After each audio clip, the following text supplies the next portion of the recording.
औलाद का मोह। दिलीप और सुधांशु नाम के दो भाई थे। दिलीप की शादी कावेरी के साथ हुई और सुधांशु की शादी माया के साथ। शादी के बाद दोनों भाई अपनी अपनी पत्नी के साथ खुशी खुशी रहा करते थे।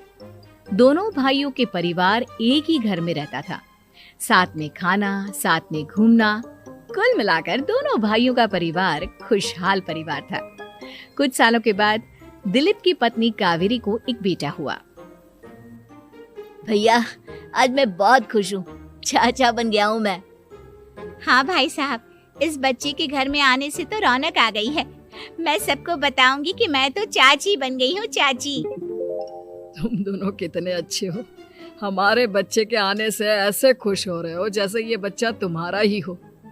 बस भैया, अब आपका बेटा इस दुनिया में आ गया ना, हम भी कोशिश करेंगे कि हमारा भी बच्चा जल्दी से इस दुनिया में आ जाए। और फिर आपका और हमारा बच्चा दोनों मिलकर दिन भर घर के आंगन में खेला करेंगे। कितना मजा आएगा ना। सच कहती हूँ माया, मैं भी उसी दिन का इंतजार कर रही हूँ जब तुम्हारी भी गोद भर जाएगी और मेरे बेटे को एक छोटा भाई या बहन मिल जाएगी। 1 साल बीत जाता है। दिलीप और कावेरी का बेटा अब 1 साल का हो चुका था, लेकिन सुधांशु और माया की कोई औलाद नहीं होती। माया, लगता है कि हमारी जिंदगी में बच्चे का सुख ही नहीं है। ऐसा क्यों कहते हैं? दिलीप भाई साहब का बेटा भी तो हमारा ही बेटा है ना। तुम्हारी बात बिल्कुल ठीक है माया, लेकिन फिर भी हमारा खुद का एक बच्चा होता तो कितना अच्छा होता। हाँ, कावेरी भाभी भी हमेशा कहती हैं उन्हें अपने बेटे के लिए एक छोटा भाई या बहन चाहिए। लेकिन देखिए ना, हमारी तो किस्मत ही कितनी खराब है। हमारे तो सारे ट्रीटमेंट भी फेल हो चुके हैं। डॉक्टर ने भी साफ साफ कह दिया है कि तुम कभी माँ नहीं बन सकती। वही तो सुधांशु, बहुत बुरी किस्मत है हमारी। लेकिन माया, हम अपनी किस्मत को इतना क्यों कोस रहे हैं? हम दिलीप भाई साहब के बेटे को अपने बेटे की तरह ही प्यार कर सकते हैं ना। हाँ जी, बिल्कुल सच कहा। मैं भी वैसा कर सकती हूँ। चाची हूँ, उसे छोटी माँ का प्यार नहीं दूंगी क्या? कुछ दिनों के बाद दिलीप का एक दोस्त दिलीप से मिलने के लिए आता है। अरे क्या बात है दिलीप, बधाई हो बधाई। और घर तो काफी बड़ा है तुम्हारा। वैसे तुमने अपने बेटे के बारे में क्या सोचा है? भैया, और क्या सोचेंगे, बस उसे पढ़ा लिखा कर अफसर बनाएंगे, उसकी पढ़ाई पर खर्च करेंगे। अरे भाभी, आपकी तो इतनी सारी प्रॉपर्टी है, आपको किस बात की चिंता? ले देकर एक बेटा ही तो है। अरे नहीं दोस्त, तुम गलत समझ रहे हो। इस घर में मैं और मेरा छोटा भाई दोनों रहते हैं। इस घर का आधा हिस्सा मेरे छोटे भाई का है। अच्छा, कितने बच्चे हैं तुम्हारे छोटे भाई के? भैया, उनके साथ ना कुछ प्रॉब्लम है। मेरी देवरानी कभी माँ नहीं बन सकती। अरे फिर किस बात की चिंता? अरे मैं तो कहता हूँ अपने बेटे के भविष्य के बारे में सोचिए ही मत। बस ये घर उसके नाम करवा दीजिए। देखिए, आपके भाई का भी कोई बच्चा नहीं है तो सब कुछ आपके बेटे को ही मिलना चाहिए। लेकिन ऐसा करना क्या सही होगा? अगर उनका बच्चा नहीं है तो क्या हुआ? ये घर आधा उनका है, उनकी जो मर्जी है वो करें। अरे कैसे बात करते हो? उनकी कोई औलाद नहीं है, वो क्या करेंगे प्रॉपर्टी अपने नाम रखकर? हाँ, वैसे भाई साहब, आपकी बात तो बिल्कुल सही है। अब जो कुछ भी है वो हमारे बेटे का ही तो है। आखिर वही तो इस घर के वंश को आगे बढ़ाएगा। मैं कल ही देवर जी से बात करती हूँ। अगले दिन सुधांशु और माया, इधर आओ। तुम दोनों से एक बहुत जरूरी बात करनी है मुझे। बताइए ना भाभी, क्या बात है? आपको कहीं जाना है तो आप अपने बेटे को मेरे पास छोड़कर जाइए। मैं ही पूरा दिन रख लूंगी उसे। अरे नहीं माया, वो तो मुझे पता है। मैं किसी और चीज के बारे में बात करना चाहती हूँ। बताइए ना भाभी, क्या बात है? देखिए देवर जी, आपका कोई बच्चा है नहीं, लेकिन मैं जानती हूँ कि आप हमारे बेटे को अपने बेटे की तरह ही प्यार करते हैं।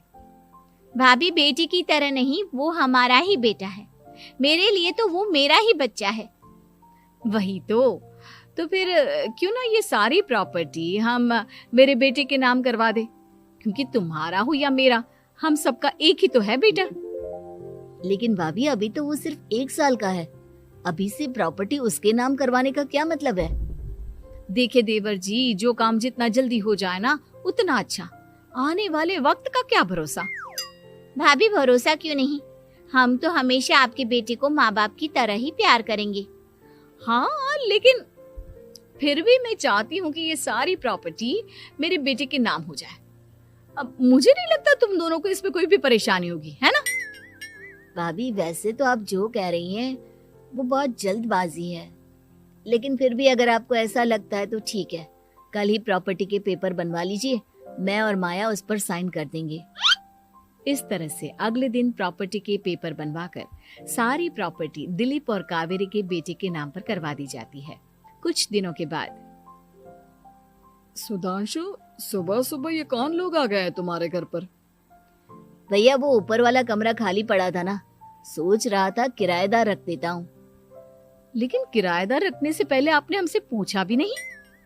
भाभी इसमें आपसे पूछने वाली क्या बात थी, हमें एक ही कमरे की जरूरत थी, इसलिए सोचा दूसरा कमरा किराए पर दे देते हैं, कुछ इनकम हो जाएगी। अरे माया, ये सारी प्रॉपर्टी अब मेरे बेटे के नाम पर है और यहाँ पर जो कुछ भी होगा उसके लिए तुम्हें मेरी या दिलीप की परमिशन तो लेनी पड़ेगी ना।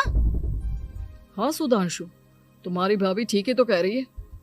अब देखो, तुमने खुद अपने हाथों से ये प्रॉपर्टी हमारे बेटे के नाम की है, वह अभी बहुत छोटा है, तो इस घर से रिलेटेड सारे फैसले तुम्हें हमसे पूछ कर लेने चाहिए।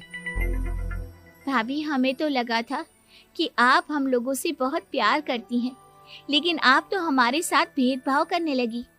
अरे, इसमें भेदभाव करने वाली क्या बात है?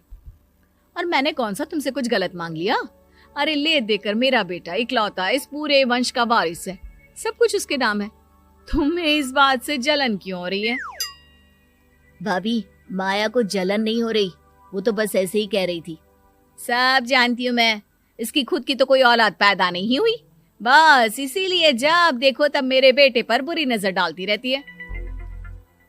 देखो माया, कावेरी तुमसे बड़ी है, वो जैसा कहती है वैसा करो। और वैसे भी इस घर पर अब तुम लोगों का कोई अधिकार नहीं है, वो तो हम लोगों की भलाई समझो जो तुम्हें अभी तक यहाँ रहने दिया है। भैया आप इतने कैसे बदल गए? इस प्रॉपर्टी ने आपके दिल से हमारे लिए प्यार पूरी तरह खत्म कर दिया है क्या?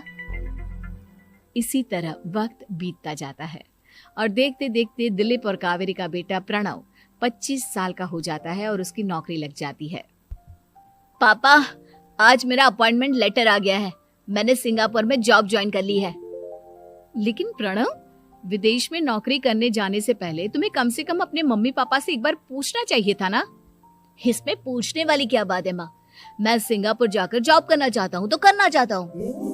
देखो प्रणव, हमने तुम्हारे लिए इतनी सारी प्रॉपर्टी यहाँ पर रखी हुई है, उन सब का क्या होगा? यहाँ रहो, बिजनेस करो।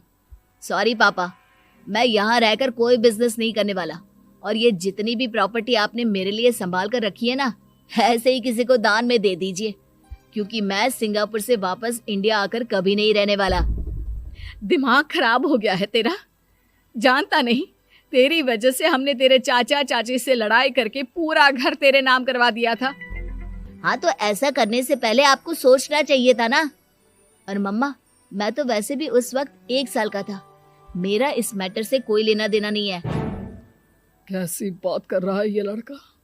अरे तेरी वजह से अपने छोटे भाई से दुश्मनी लेकर बैठा हूं मैंने तो उसे घर से भी निकाल दिया। जानता नहीं तू, बाजू वाले घर में एक छोटा सा कमरा किराए पर लेकर रहते हैं तेरे चाचा चाची, और ये सब मैंने तेरे लिए किया। देखिए पापा, आपने जो कुछ भी किया अपने लिए किया। मैंने आपसे कब कहा था कि मुझे ये प्रॉपर्टी और घर चाहिए? और वैसे भी अपने भाई के साथ इस तरह का बिहेव करके आपने कोई अच्छा काम तो किया नहीं। तू सही कह रहा है बेटा, हमने तेरे चक्कर में अपने छोटे भाई जैसे देवर और बहन जैसी देवरानी को इस घर से निकाल दिया। बहुत बड़ी गलती हो गई मुझसे। ठीक है मॉम, तो अब आप अपनी गलती सुधारो, लेकिन मुझे तो फॉरेन जाना है, मैं वहीं जाऊंगा। अब आगे क्या करना है ये आपका डिसीजन है। और प्रणव सिंगापुर जॉब करने के लिए चला जाता है। कुछ दिनों के बाद जब दिलीप और कावेरी को अपनी गलती का एहसास होता है तो वो सुधांशु के घर पहुंचती है। सुधांशु, माया, हमें माफ कर दो, हमसे बहुत बड़ी गलती हो गई। क्या हुआ भाभी?